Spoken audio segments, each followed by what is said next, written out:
تطورات قضائية متسارعة تشهدها عاصمة الأطلس المتوسط خنيفرة بعدما فجرت شكاية رسمية لمستثمر في قطاع البرمجيات والتقنيات الرقمية تفاصيل مثيرة حول عملية نصب مالي واسعة النطاق بطلها ضابط سام متقاعد برتبة كولونيل. الملف المرتبط بطلب عروض يخص مشروعاً تكنولوجياً عالي القيمة لتطوير نظام رقمي يعتمد على تقنيات الذكاء الاصطناعي لتصحيح الامتحانات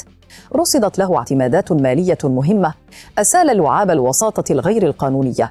حيث تشير المعطيات التمهيدية إلى أن المسؤول المتقاعد أوهم صاحب شركة الحلول الرقمية بامتلاكه نفوذاً واسعاً قادراً على توجيه مسار الصفقة العمومية لصالحه مقابل مبالغ مالية ضخمة تم تسليمها على دفعات متفرقة.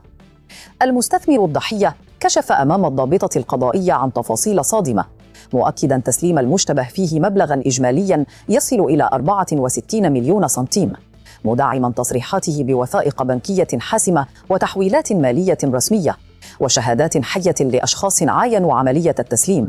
بالإضافة إلى طلب المتهم هواتف ذكية باهظة الثمن بدعوى تيسير المساطر الإدارية. المسؤول المتقاعد وخلال مواجهته بالدلائل اعترف بتسلمه أموالاً من المشتكي، لكنه تراجع عن القيمة الإجمالية مدعياً أن ما حصل عليه لا يتجاوز 57 مليون سنتيم، لتنتقل القضية إلى منعطف حاسم بعد قرار وكيل الملك متابعته في حالة اعتقال وإيداعه السجن في انتظار ما ستسفر عنه الجلسة المقبلة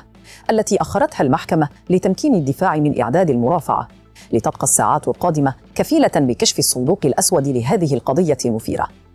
نشكركم على المشاهدة، دمتم في أمان الله وإلى اللقاء.